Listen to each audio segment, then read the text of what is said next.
Welcome to DEFCON 17. I'm Dead Addict. Can I have a show of hands for everyone that was at DEFCON 1? Everyone that was at DEFCON 1? Excellent. Very good. Now, I hate to ask personal questions of the audience, but is there anyone in the room that's under 16? Anyone under 16? Thank God. I would feel so much older. If this room was packed, I swear to God, like 5 hands would drop up, and I'd be like, oh, wow, you weren't born when this all started. There's more staff members at DEFCON 17 than there were attendees at DEFCON 1. This is going to be a rambling, long tale of remembrances. I'm essentially going to try to do this speech in the same way, in the same methodology that I did my DEFCON 1 speech. And you'll see later in one of these disheveled pictures somewhere my notes from my DEFCON 1 speech that are scribbled on a piece of paper that I wrote an hour before the speech.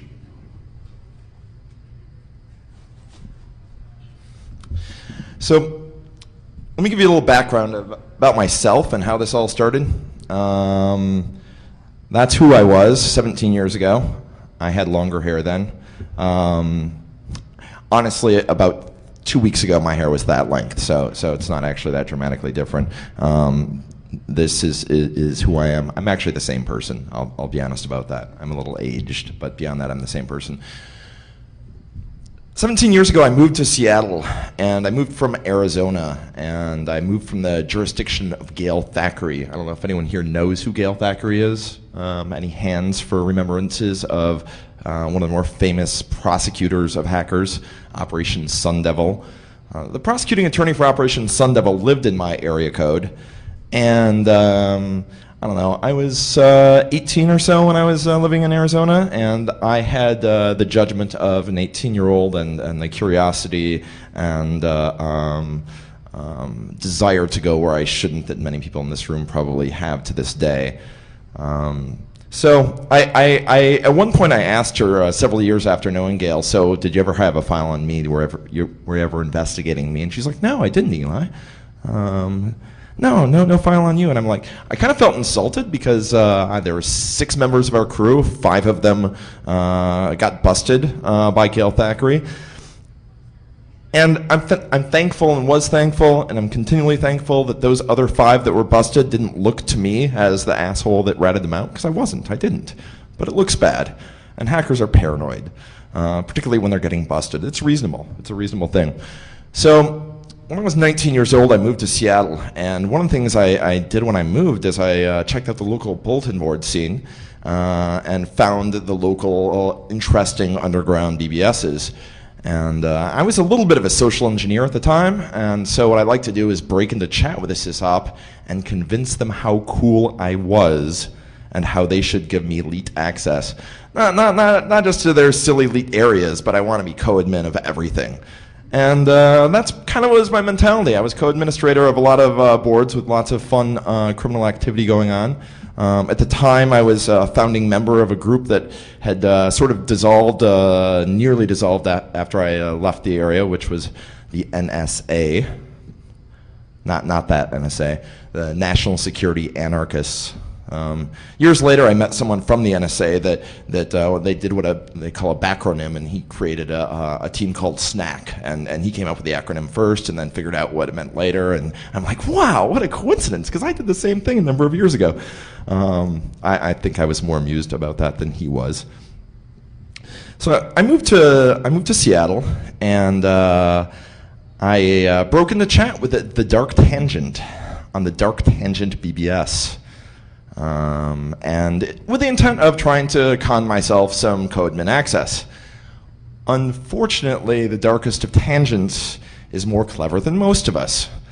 And not only did I not get my co-admin access, but suddenly he was talking about this nifty thing he was going to do, and if I wanted to be helpful, which I didn't actually want to be as a co-admin, I'll be honest, I just wanted the power and access and whatnot, but if I wanted to be helpful, I would help him with a project he was working on called DEFCON. And I'm like, oh, that sounds like fun, bring together a bunch of hackers, and Vegas was a different place at the time.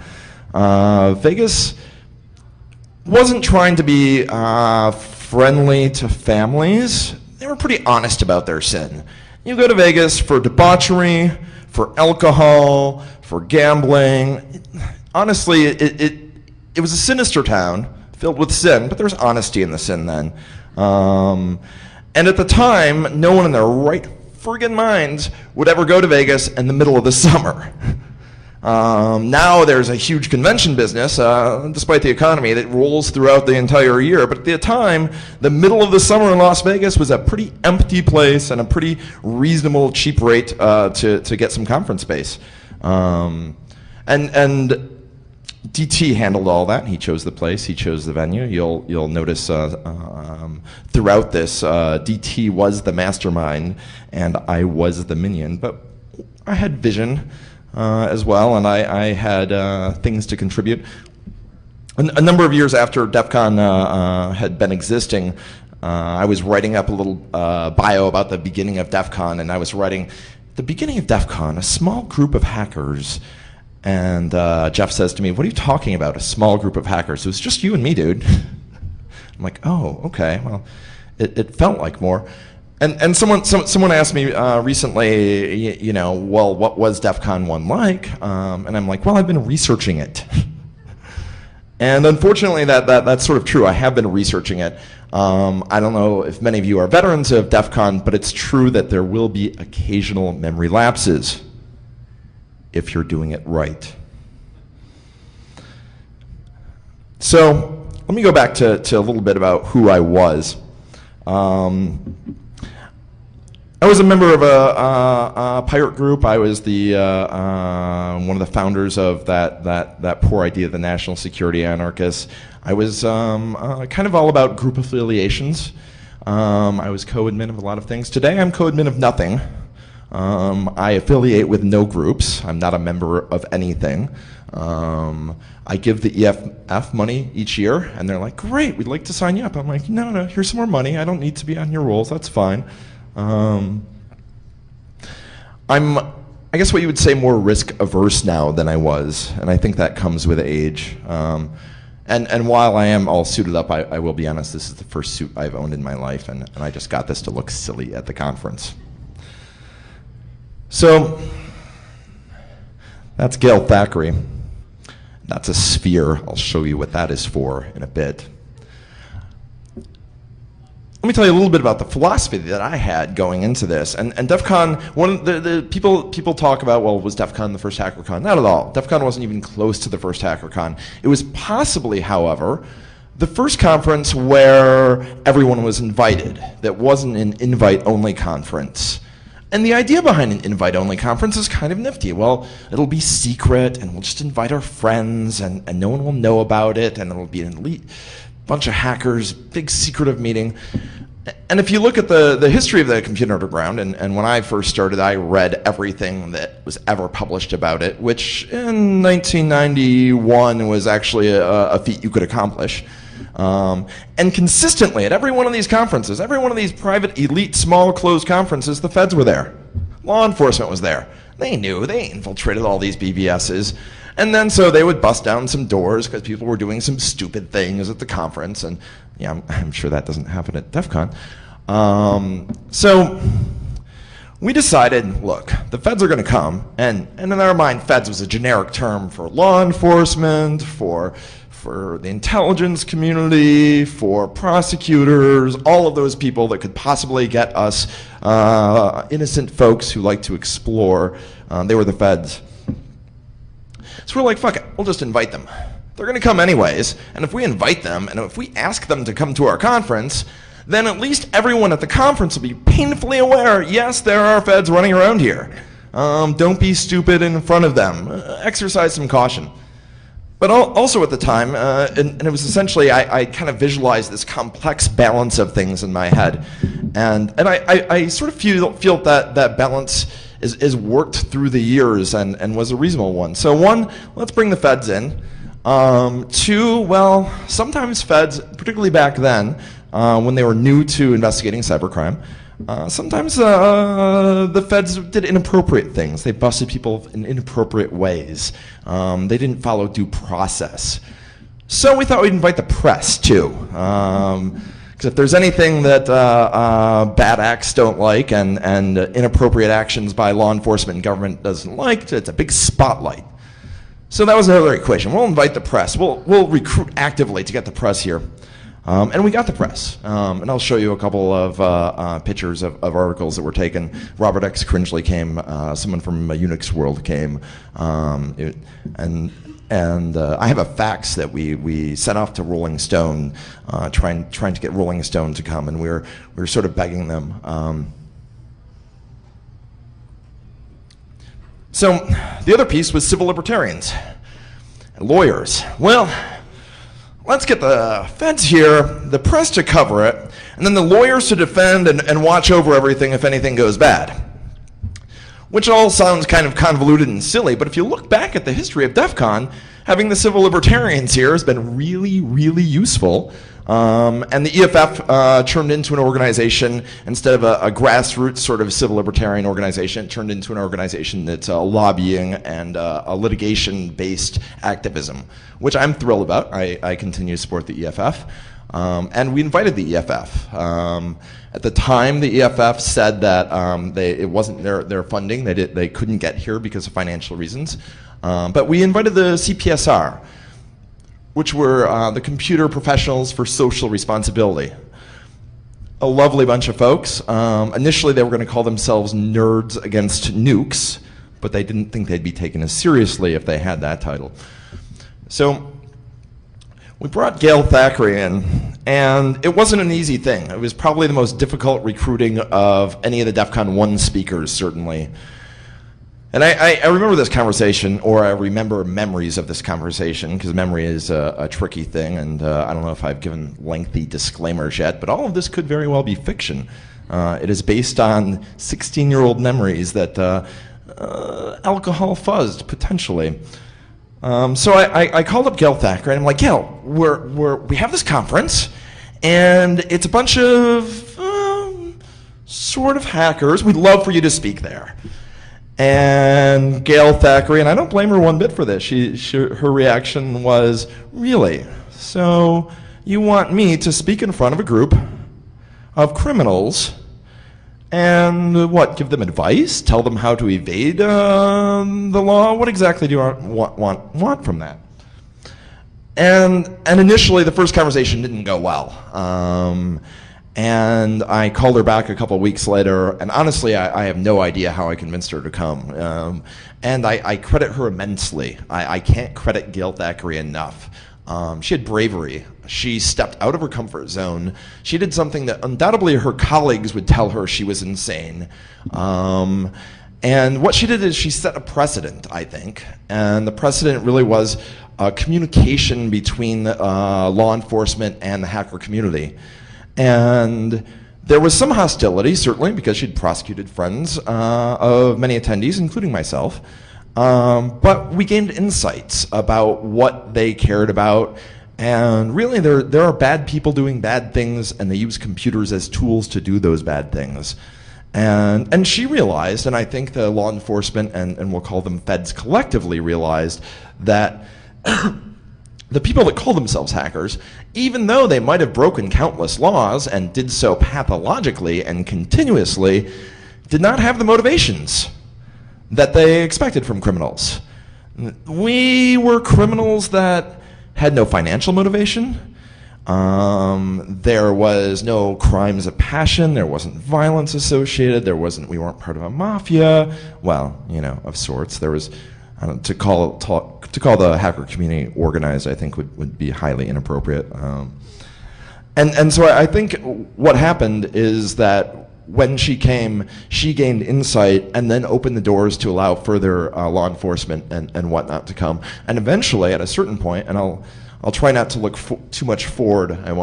I do want to focus on DEFCON 1, but eventually the threats that were in cyberspace were not from the hackers anymore. There are actual real scary criminals out there, and for the most part, law enforcement has all of their energies dealing with those bad, scary criminals. And so the people that explore, not on the top of their agenda. Also at DEFCON 1, there was not a .com.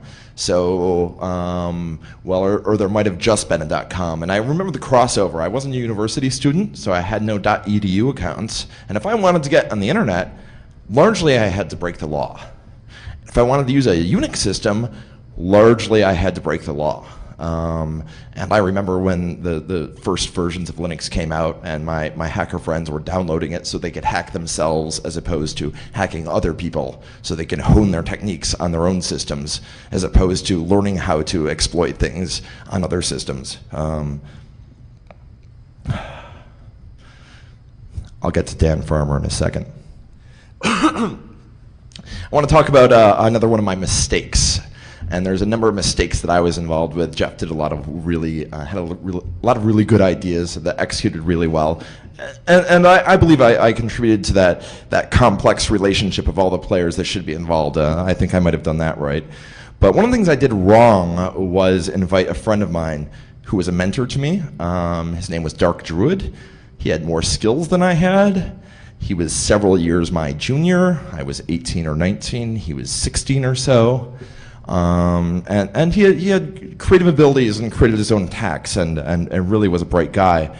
And he would have been a great speaker, and he would have given a great speech.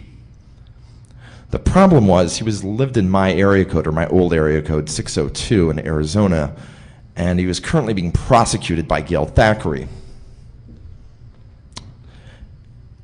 Dark Druid's speech ended up being about his passion for cars. And it probably wasn't the most compelling content, but I don't blame him one bit, and that was certainly a tactical error on my part. Dan Farmer was, if I recall, the first corporate security type that we had, and he didn't look like a corporate security type, but he was working at Sun Microsystems, and he had a lot of skills.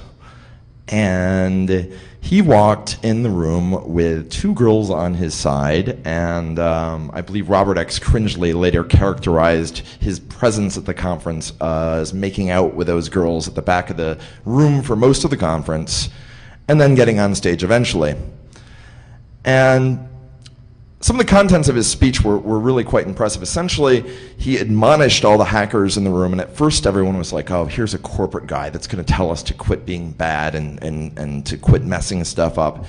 And that wasn't really what Dan Farmer was all about. Dan Farmer was all about, you're doing it wrong. You're not using advanced techniques. If you want to hack, here's how you really should hack, and then dropped a lot of deep knowledge on everyone and encouraged everyone to get more badass. Dan, in some regards, and throughout the years of DEFCON, there have been other characters and other people that have very large personalities and that are very well known, and affectionately we'll call them rock stars.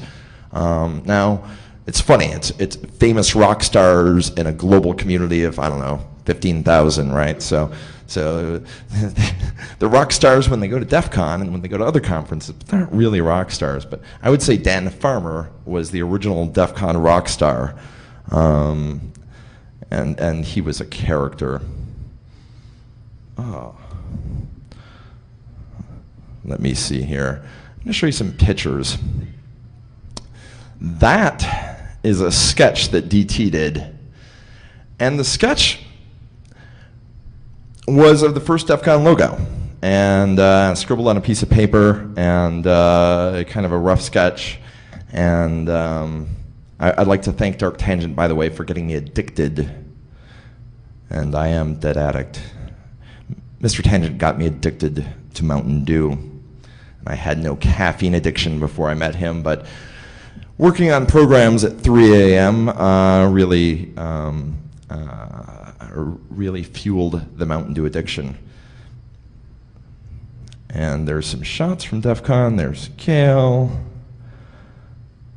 Yes.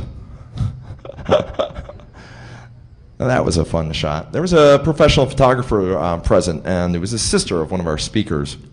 And the speaker, I explained, so we had a civil lawyer at DEFCON. They're like, oh, what do they talk about it?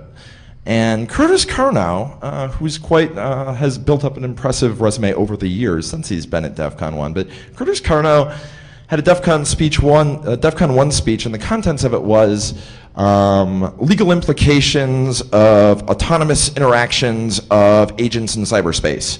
So you have multiple independent autonomous agents that are authored by various parties, and there's a transaction that begins from one and ends at the other and goes through all the ones in the middle, and something goes wrong, who's liable? And lawyers love that question, who's liable? That's their favorite question. That is a famous picture of people trying to hurt themselves in a bug. And I was not in that picture, thankfully, because I think I would have gotten very hurt.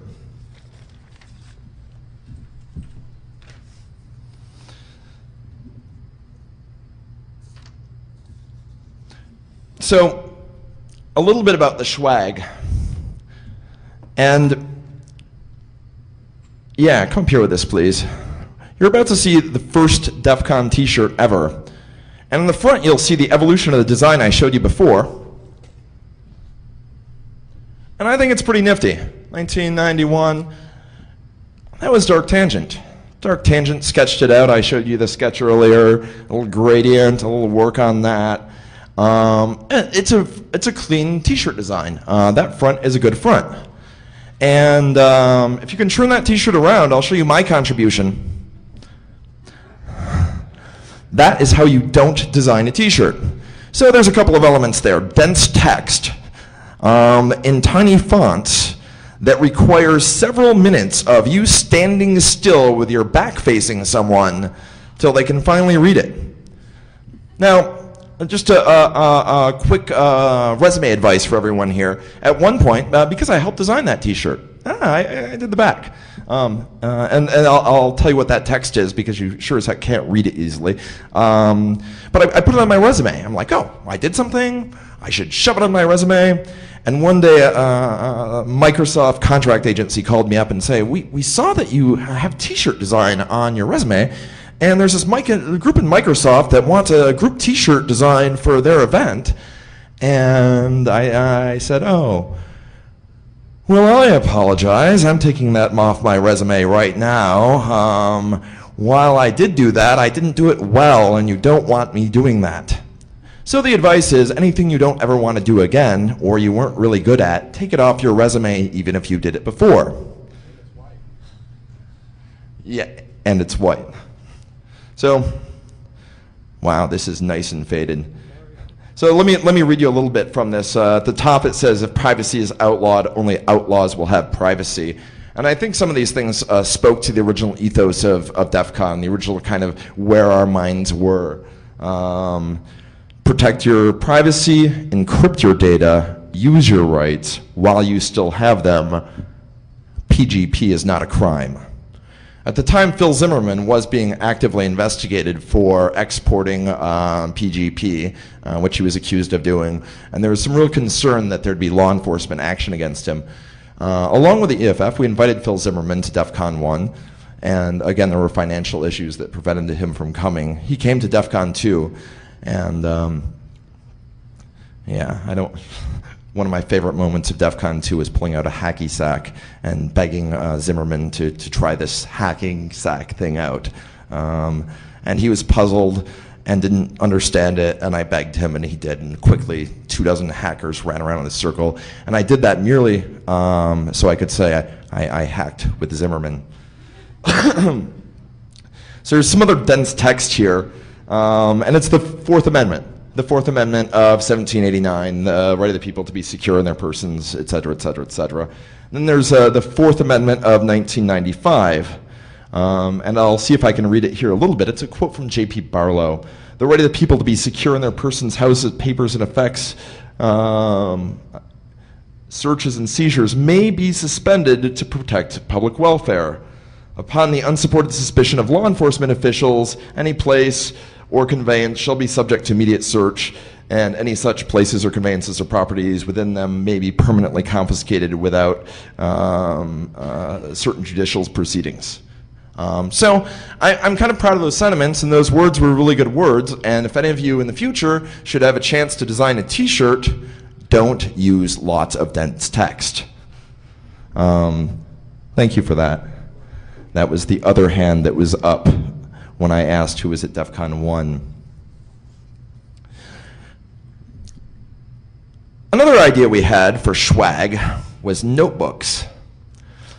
At the time, it was sort of a custom to have what we call hacker notebooks. And it was just a normal notebook, and what you would do is write obscure, sometimes codified data of IP addresses and telephone numbers and login names and passwords, and you'd scribble them incoherently, and they'd be in margins, and they'd be everywhere, and sometimes there was some encoding, so if anyone found it, they'd have no idea what they were looking at. Seemed rather impractical. So we created these.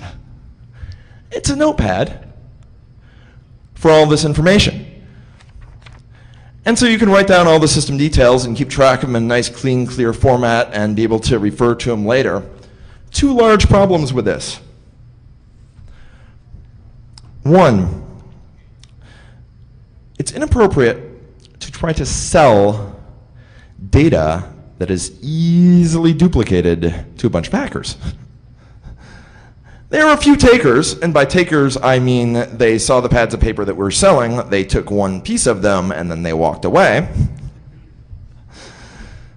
And if I recall, with some exceptions throughout the history of DEFCON, largely, other than some DJs, and if people pay money to DJs for their CDs, obviously they can get that music online. They're trying to support the artists. That's very straightforward.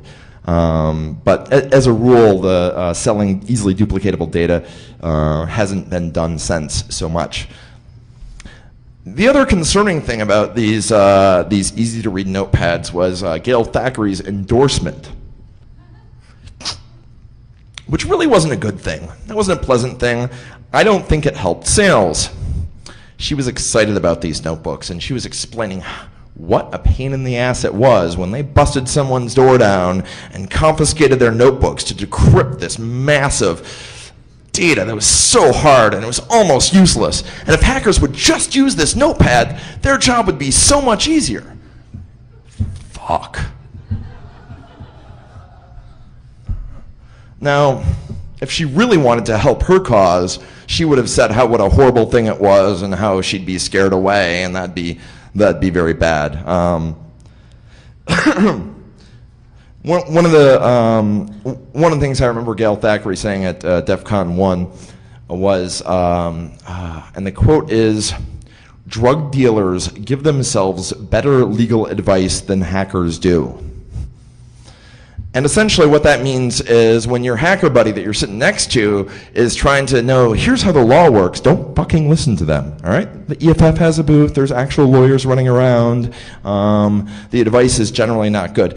An example that she used and she found hilarious was the banners in BBSs and also the quizzes you had to get into the elite access of these BBSs. I don't know if anyone remembers this, but there was a time when if you wanted to get access to the illegal, illicit content where bad things were happening, you would have to prove that you were elite.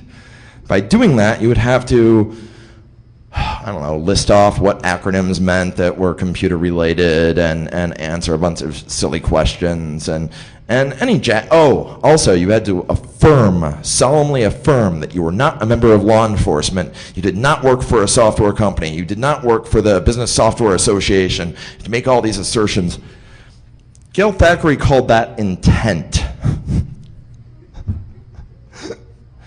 Yeah, and there's an analogy she uses. There's no magic words you can say to a hooker to ensure that they're not actually an undercover police officer. Police are allowed to lie on these things. Police are allowed to lie, and Furthermore, to I think the community's embarrassment, she collected all these banners and like put them all together and passed them around her law enforcement friends and got a huge chuckle over the whole thing.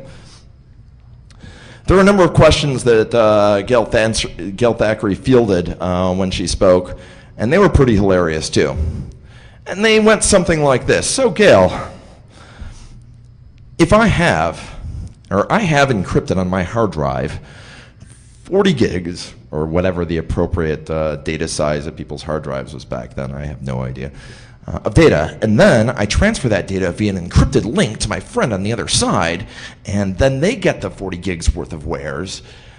And Gail, in a number of these, she like rolled her eyes and put her head down, and she's like, hypothetically, you mean hypothetically if you had this data that you're trying to transfer from one point to the other. And I could see, and she didn't have arrest powers, and honestly, she didn't want to bust anyone there. And here, I'll go back. There's a picture of me and Gail. There we are. In this picture, me and Gail sitting down, having some beers, having some drinks, having a good time. And someone's like, hey, mind if we take your picture? And she's like, oh, yeah, that's great. We can take pictures, no problems. And I'm like, hey, let's cheers to, hanging out and having fun. Woo! And I was 19 at the time.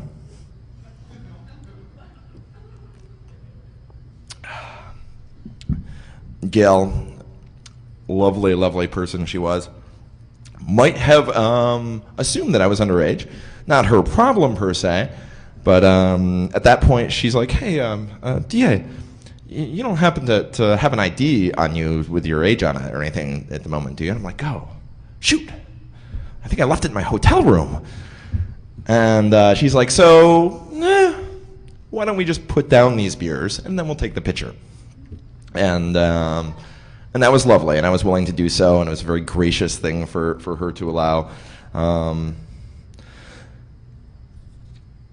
Mark Ludwig was another one of our speakers. Mark Ludwig was the author of the Little Black Book of Computer Viruses, and he was quite a character. And the DEFCON 1 speeches are online, and I recommend you review them, except for mine, which I enjoyed giving that speech. It was a fun speech to give.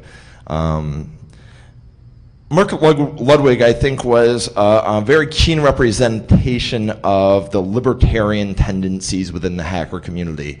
And he was very much a libertarian and strongly held libertarian beliefs. And he got a lot of resistance from the antiviral community, and he had hostility towards them, as his Little Black Book of Computer Viruses contained assembly code, so you could, and anyone that wants to type in assembly code from a book, I don't know, I remember typing in programs from magazines way back when, but have fun with that. But he believed in the First Amendment strongly, and he was passionate about the First Amendment, and I think that's something that we've all had throughout the years, and has been a running theme of DEFCON, and I'm thrilled about that. And one of the things that he pointed out, if I recall in his speech, was that in Arizona you needed a license to own a printing press. And he was indeed a publisher, so this directly affected him. But it was very disturbing to him, the idea that the government could revoke your right to publish at any time. Now, presumably the reasons for this is if you actually owned a printing press, there were dangerous chemicals, and you had potentially toxic material that you had a lot of. And I won't speak to the merits of that argument or what the intent was of the Arizona legislature in creating that license. And frankly, I don't even know if that the accuracy of the statement. But it was an interesting thing he said, and worthy of thought for me.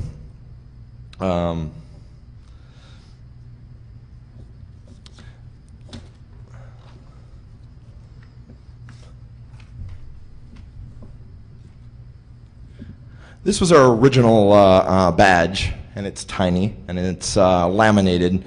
And I'm not sure if this one was counterfeited, but over the years, if you notice the progression of badges, they get more and more complex. There was one, I think it was printed in Austria, that had oil and little things that moved around in the oil. All of these things were to prevent counterfeiters, and we appreciate the sentiment of counterfeiters, and we never really disliked them, but it was a bit of a war, and the people would counterfeit our badges, and then we'd be like, fine, we'll make better badges next year. And if you've noticed the badges over the past few years, if you can recreate those various boards, good on you, and you'd probably get a prize. At one point, we tried to track down someone that we had the understanding he'd been counterfeiting badges for years and years and years, and we wanted to talk to him. The thing was, he wasn't actually mass counterfeiting them, he was counterfeiting them for personal use, and when we wanted to talk to him, we wanted him to speak at our conference about the process that he went through in counterfeiting these materials. I'm not sure he ever believed in the sincerity of the offer. It was sincere, but he didn't necessarily follow through. I think there's one more directory here that has some interesting pictures. Soon. There are a number of press articles written about us. There we go. There's the notepads. The bust me notepads, I think we later called them.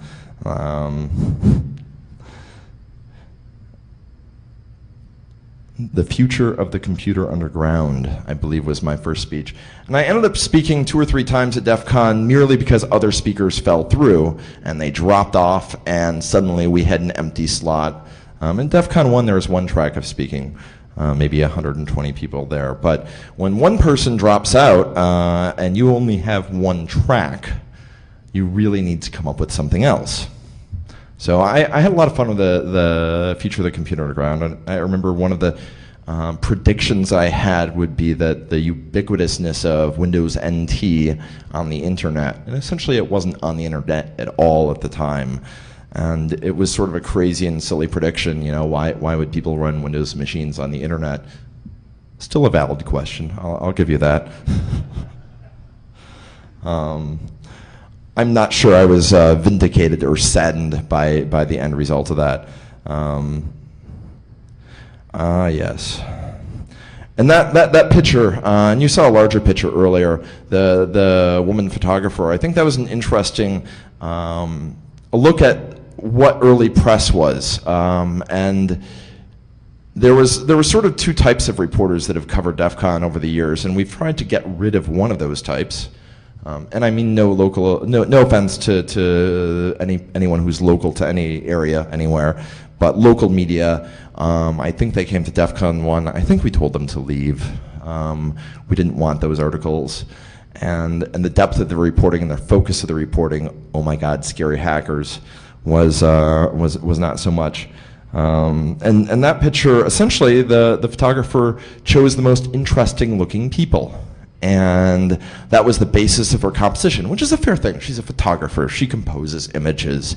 And the relevance of the people involved, it really didn't matter. She just wanted a pretty picture.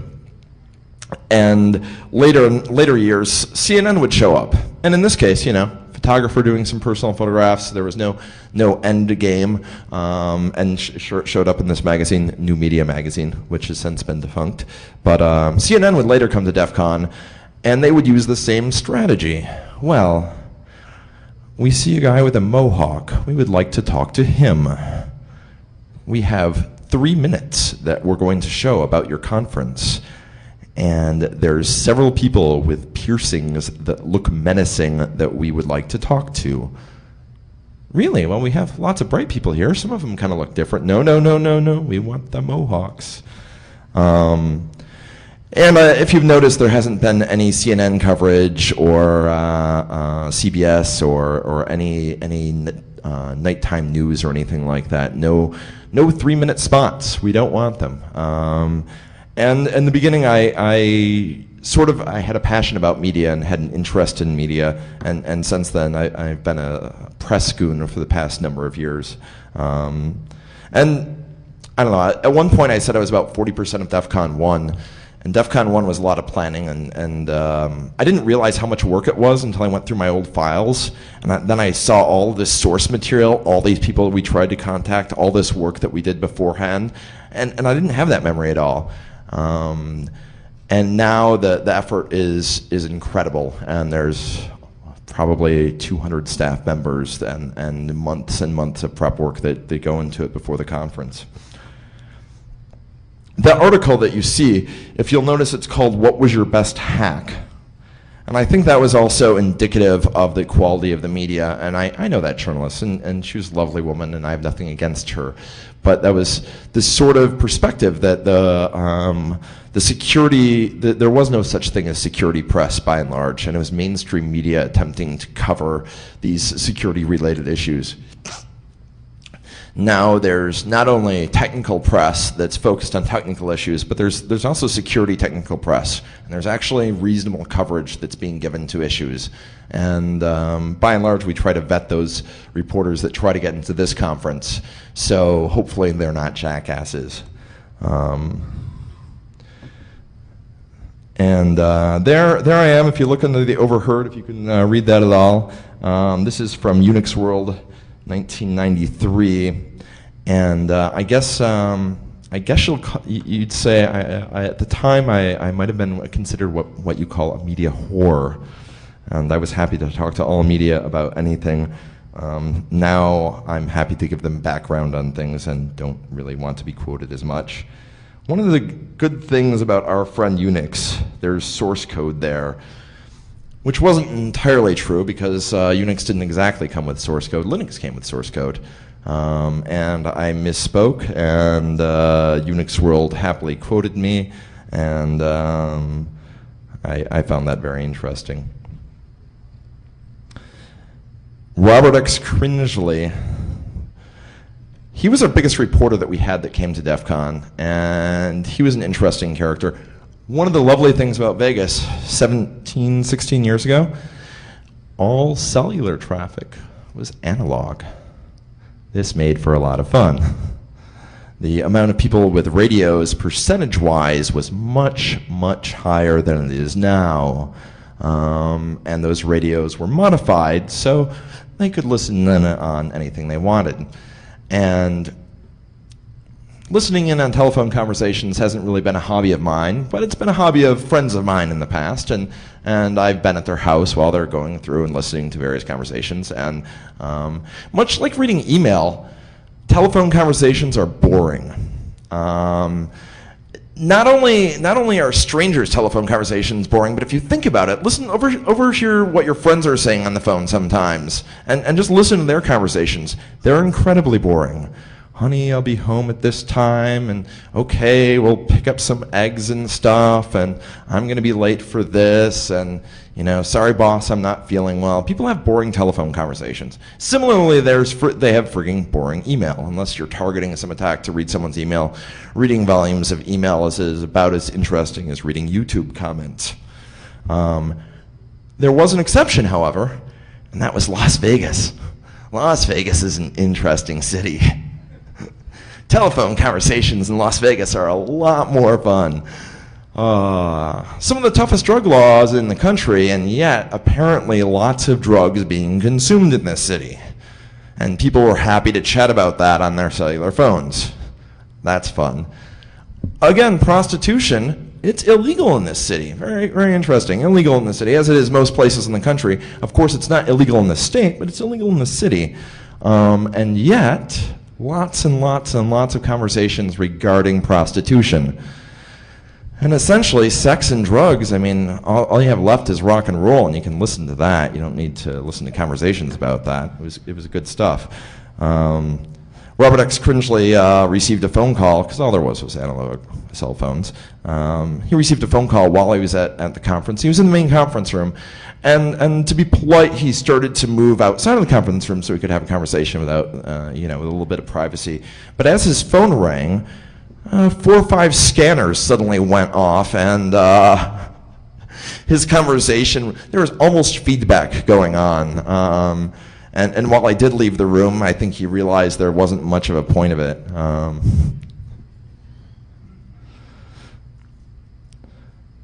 Yeah, Cringely was lots of fun.